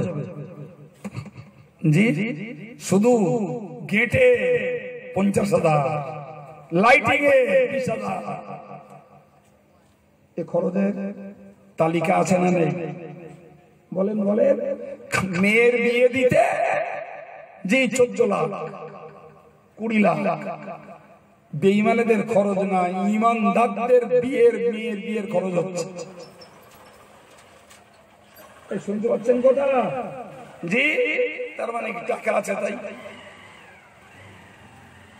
ভাই টাকা থাকলেই যদি খরচ করলে আল্লাহর জবাব দিহি না করতে হতো, সে খরচের রাস্তা মসজিদে খরচ করো, মাদ্রাসায় খরচ করো, এতিমের পিছনে খরচ করো, পয়সার অভাবে পড়তে পারছে না তাদের পিছনে খরচ করো, জি বা চিকিৎসা করতে পারছে না পয়সার অভাবে তাদের পিছনে খরচ করো, ইজ্জতের সঙ্গে মেয়ে বিয়ে দিতে পারছে না তাদের পিছনে খরচ করো। ভাই ও খরচ করার জন্য ব্যক্তিগতভাবে কেউ কিংবা অল ইন্ডিয়া সুন্নাতুল জামাত সংগঠনের পক্ষ থেকে 2-4 জন ছেলে পিলে যদি জাতির কাছে ঘরে, তাতে খুব একটা বেশি আঙুল মোট ভাঙে না। জি সেই লোকটারই মেয়ের বিয়েতে ওরকম 20-50-1 লাখ টাকা শুধু ফকটে করতে স্টল বসতি খরচ হয়ে যায়। আছে না নাই? খুব মজা না? টাকা আছে তা খরচ করবো না কেন? খুব জি। কিন্তু কোরআন কি বলেছে? তুমি যদি ভালো বান্দা হতে চাও, যত অর্থই তোমার থাক, প্রয়োজন অতিরিক্ত খরচ করো না, আর প্রয়োজন যেটা তার কমে কৃপণতা করো না। করলে তুমি দাগি আসামি আল্লাহর কাছে। টাকা থাকলে অপচয় করা যাবে। ওসমান গনির টাকা ছিল না? ছিল না? ছিল। যে ওসমান গনি সন্ধ্যার পরে একটা আলো জ্বালার দরকার হলে, প্রয়োজন মিটলে 2টো আলো জ্বালালে তিনি রাগ করতেন। যদি 1 তরকারি দিয়ে কিংবা 2টো তরকারি দিয়ে খাবার মিটত, 3টে জোগাড় হলে তিনি রাগ করতেন। কথা শুনতে পাচ্ছেন? অথচ গরিব ভিখারি তার কাছে এলে ওসমান গনি শুধু মাল দিতেন না, উট শুদ্ধ দান করে দিতেন। সুবহানাল্লাহ। তাহলে ওসমানের ধন ওসমানের ক্ষতি করিনি, ওসমানের ধন ওসমানের আল্লাহ ভোলা করাইনি, ওসমানের ধন ওসমানের নবী ভোলা করাইনি, ওসমানের ধন ওসমানকে অপচয় আর বিলাসিতায় মাতিয়ে তুলিনি, ওসমানের ধন ওসমানকে জান্নাতি বানিয়েছে। সুবহানাল্লাহ। জি ভাই, আমরা তো ওসমানের মতোই নবীর উম্মত একজন, তবে ওসমান নবীর উম্মত হয়ে নবীর প্রেম মুগ্ধ হয়েছে, আর আমরা নবীর উম্মত হয়েছি তবে নবীর দুশমন তৈরি হয়েছে। নাউজুবিল্লাহ বলেন। সুতরাং হাদিসের 4 নম্বর বক্তব্য হলো, যেটা তুমি আয় করছো ব্যয়টা কোথায় কোথায় করেছো। আজকের আমাদের ঘরের ছেলে মেয়েদের, যুবকদের, যুবতীদের কথাই যদি বলি, হে ভাইরা আমার একটু ভাবতে হবে, আমি শীতের সময়ে দেহের চামড়ায় টান থাকে, কোন সফট লোশন একটা ব্যবহার করব, এটা অপচয় নয়। আমার গায়ে ঘুরলে ময়লা একটু জড়ায়, ওটাকে সাফ করার জন্য সাবান ব্যবহার করব, এটা অপচয় নয়। গ্রীষ্মে আমি পাউডার ব্যবহার করব, এটা অপচয় নয়।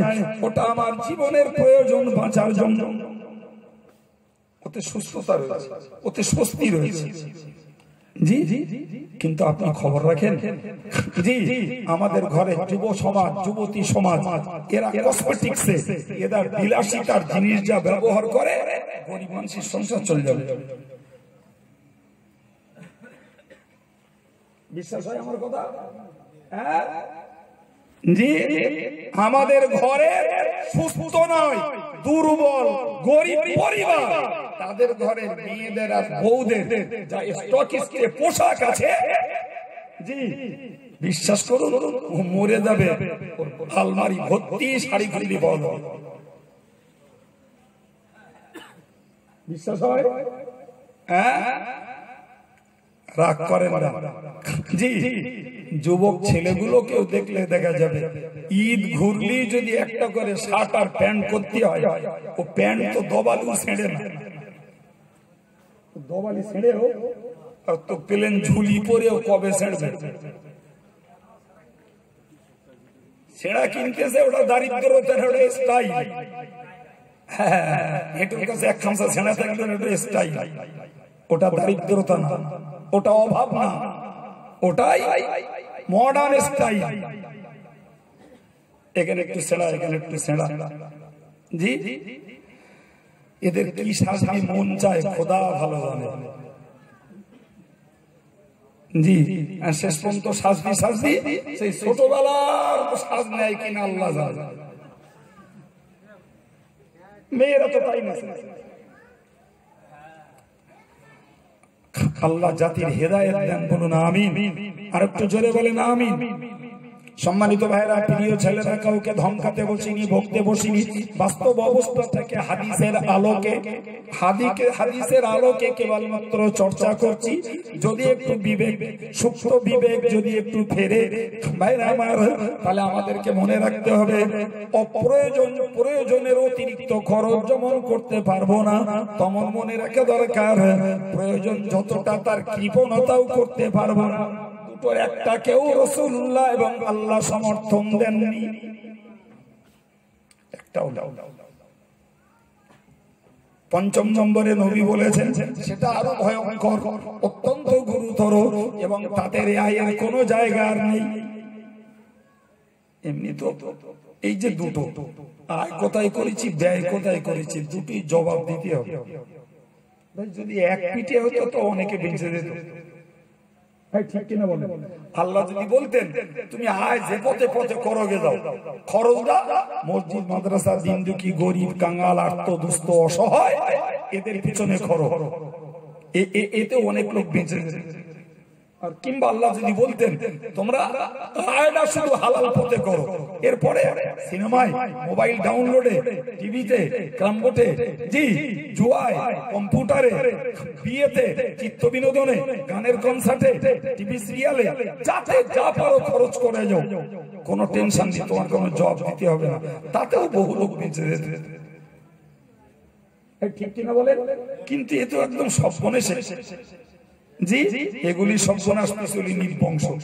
কোন দিকে যায়? আয় যদি খারাপ পথে হয় তাহলে আইনি, ব্যয় যদি খারাপ পথে হয় তাতেও রেহাই। এই হাদিসের এই ভার্সনের চরিত্র গড়বে কে?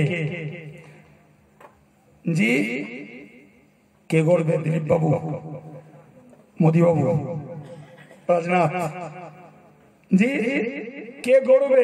পবিত্র মমতা ব্যানার্জি। কে গড়বে হাদিসের চরিত্র?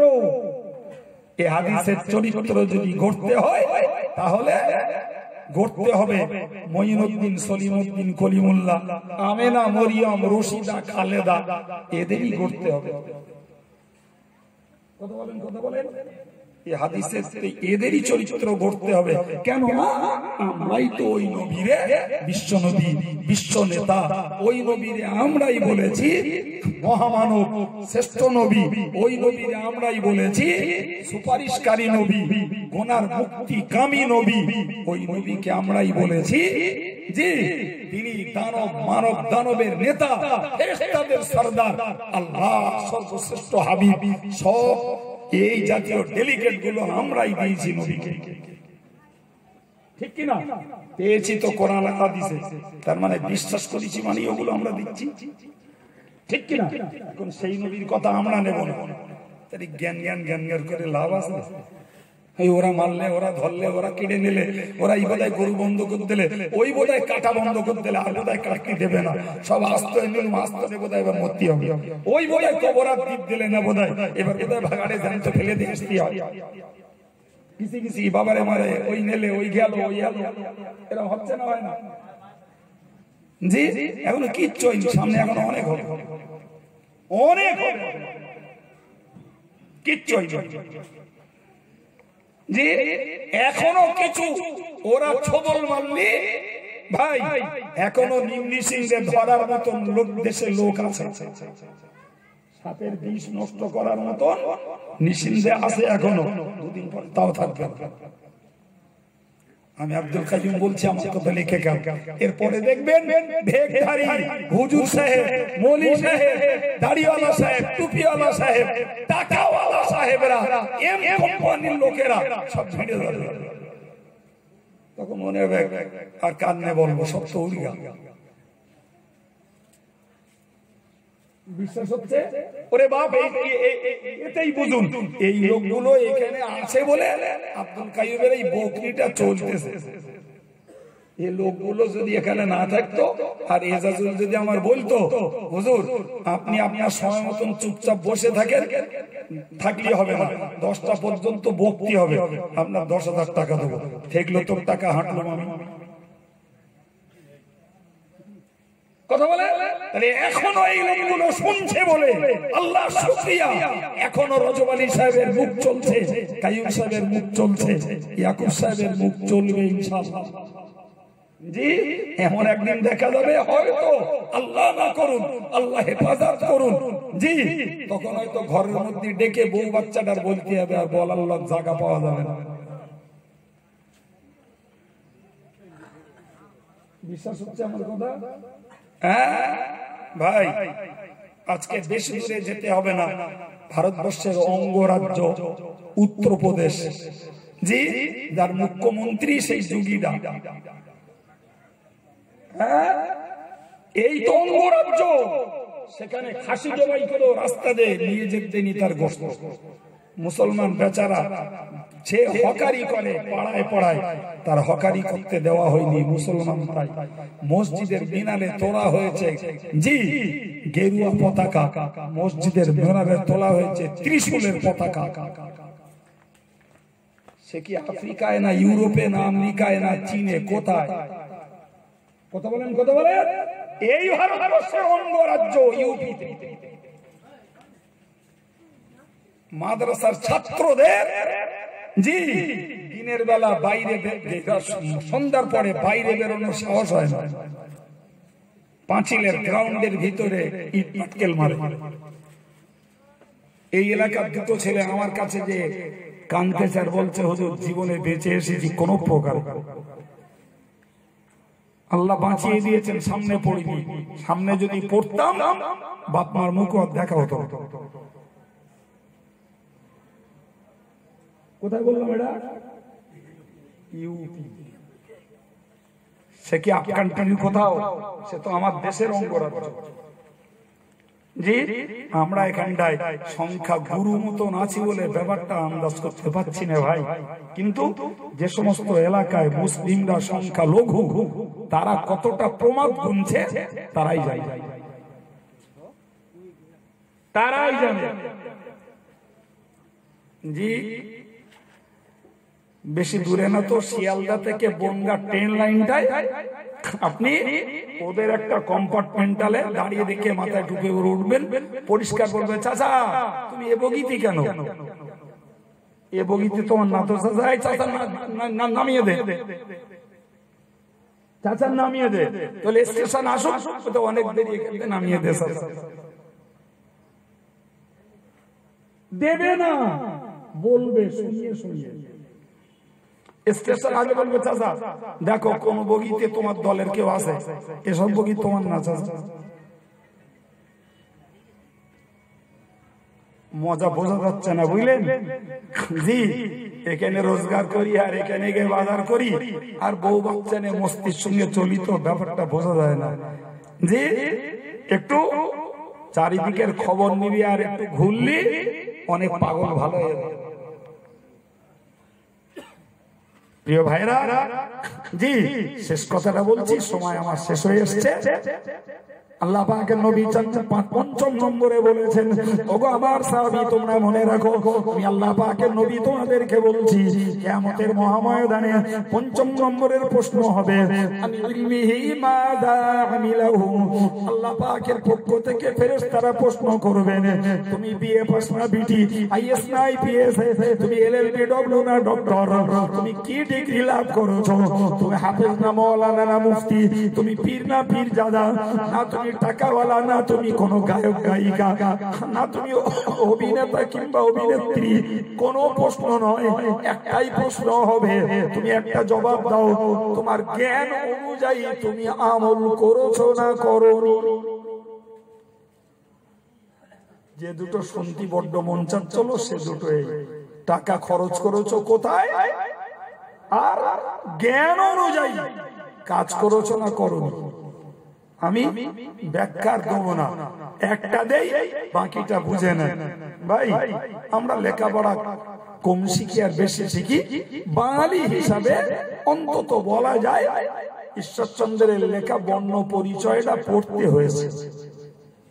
যদিও আমাদের ছেলেরা অনেকে কেজি স্কুলে পড়ে, ইংলিশ মিডিয়ামে পড়ে, যাদের পয়সা কড়ি আছে তারা হেভি খরচ করতে পারে, তারা বাচ্চাদেরকে ইংলিশ মিডিয়ামে পড়ে, তবু বাঙালি হিসাবে ঈশ্বরচন্দ্রের লেখা বর্ণ পরিচয়টা পড়তে হয় না ভাই? হ্যাঁ, তো ঈশ্বরচন্দ্রের বর্ণ পরিচয়ে লেখা রয়েছে কখনো মিথ্যা কথা বলিও না, পরের দ্রব্য না বলিয়া লইলে চুরি করা হয়, পিতামাতার অবাধ্য হইও না, কার সহিত ঝগড়া করিও না। আছে না নেই? আছে। এখন বাবা আপনার জীবনে কোনো লেখাপড়া কিচ্ছু হয়নি, শুধু আপনার ডিগ্রি ঈশ্বরচন্দ্র বিদ্যাসাগরের বর্ণ পরিচয় পাস। ওই চারটে জ্ঞান মেয়ে মরদ যুবক প্রবীণ সবার হয়েছে। কিয়ামতে আপনাকে কোনো প্রশ্ন আর হবে না, ওই চারটি হবে, আর কোনো জ্ঞান হয়নি আপনার, ওই চারটি হবে। তুমি জীবনে মিথ্যা বলেছো না বলো, তুমি জীবনে পরের জিনিস ফাঁকি যুগি মেরে চুরি দাড়ি করে হক নষ্ট করে নেছো না নাও, তুমি পিতামাতার প্রতি অবাধ্য, পিতামাতার প্রতি দুর্ব্যবহার, অসম্মান, অত্যাচার, রূঢ় কর্কশ ভাষা ব্যবহার করেছো না করো, তুমি কারোর সঙ্গে ঝগড়া বাঁধিয়েছো না বাঁধাও না, ওইটার আন্দাজে এবার বুঝুন। তাহলে জ্ঞান যার যত বেশি, জি আল্লাহর কাছে কৈফিয়তের আসামি সে তত কড়া আসামি। ঠিক না বল? কথা বলে ঠিক। এখন এইবার আন্দাজ করা যাক, আমাদের ঘরের ছেলে মেয়ে বুড়ো থাড়া আমরা যে যা আছি, জি আমরা যে নেকির কাজগুলো বাদ দেই, এটা জেনে দেই না না জেনে দেই? সবাই মিলে একটু বলতে হবে, জেনে না না জেনে? জেনে। তাহলে জেনে যদি বাদ দেই তাহলে জ্ঞানের উল্টো কাজ হচ্ছে। পাপ যারা করছি আমরা, জি এটা পাপ জেনে করছি না না জেনে? জেনে, তাহলে ওটাও জ্ঞানের উল্টো কাজ করছে। এই কথা বলে আমার জ্ঞান বলছে এই কাজটা করা আমার দায়িত্ব, উপকার, সওয়াব, ওই কাজটা করা আমার পাপ। আমি করারটা বাদ দিচ্ছি আর না করারটা করছি, তার মানে জ্ঞানের উল্টো। বোঝাতে পেরেছি না পারিনি? কিয়ামতের দিন ওই জবাবটা নেবে আল্লাহ পঞ্চম নম্বরে, বলবে তুমি তোমার যে জ্ঞান ছিল ওই জ্ঞান অনুযায়ী কাজ করেছো না করো। তাহলে ওখানেই তো, জি ওখানেই তো ভাই 9 ক্লাস কম মাধ্যমিক পাস, আর এমএ বিটি, আর আইএস, আর বর্ণ পরিচয় পাস, আর ডক্টর, হাফেজ সাহেব, পীর সাহেব, মৌলানা, মুফতি, জি সর্বস্তরের সর্ববুদ্ধিজীবী, জ্ঞানী, শিক্ষিত, ডিগ্রি হোল্ডার সব ধরা খেয়ে যাবো না? যাবো না? সব মেয়ে ছেলে, বেটা ছেলে সব ওই একটা প্রশ্নের কাছে জবাব। কিচ্ছু আমি করিনি, দুনিয়ায় বেঁচে আছি, পড়াশোনা করিনি, স্কুলেও যাইনি, মাদ্রাসায়ও যাইনি, কিন্তু সমাজে বেঁচে থেকে বড় হয়ে বিয়ে তাওয়া করেছি, আল্লাহ সন্তানাদি দিয়েছে। সমাজে বাঁচতে যে রুটি রুজির জন্য ভাই লেবারগিরি বলি, বিজনেস বলি, বা অন্য কোন হস্তশিল্পের কাজ বলি, কিছু না কিছু করতে হয়েছে। তো মানুষের সঙ্গে মিশতে যেও একটা জ্ঞান হয়েছে। পড়িনি, পুঁথিগত বিদ্যা নেই, মানুষের সঙ্গে মিশলেও একটা জ্ঞান পাওয়া যায় না, যায় না? আল্লাহ পাকের কাছে কত ডিগ্রি তোমার, 1.5 হাত না 2 হাত, ওটা দেখার নয়। তুমি নিচু বংশের না উঁচু বংশের, ওটা দেখার নয়। তুমি আরবি শিখেছো না ইংরাজি, ওটা দেখার নয়। আগে প্রশ্ন হলো তুমি জ্ঞান অনুযায়ী জীবনে আমল করেছো না করো। এমন একটা প্রশ্ন যেই প্রশ্নের হাত থেকে একদম ন্যূনতম, যে জীবনে শিক্ষা কেন্দ্রের চৌকাটা ডিঙাইনি, আইসিডিএস স্কুলেও যাই নাই, ওরও রেহাই হবে, ওরও রেহাই হবে, ওরও রেহাই হবে। কেননা ও তো সমাজে থেকেছে, পরিবারে বাস করেছে, ওরও দুটো জ্ঞান সাইড থেকে এসেছে। ঠিক না ভুল ভাই? সর্বশেষ মনে রেখে দেওয়া দরকার, জি তবে ইসলামী অবজারভেশন যে তুমি দুনিয়ার কোন জ্ঞান জোগাড় না করো, জি তোমার নিজের জীবনে আমল করার মতো জ্ঞানটা জোগাড় করা সবার জন্য ফরজ। সেটা কি? আমি কোরআনটা শিখবো, পাক না পাকিটা শিখবো, নামাজের সূরা, কিরাত, দোয়া, কালাম গুলো শিখবো, আমার মেয়েরা হায়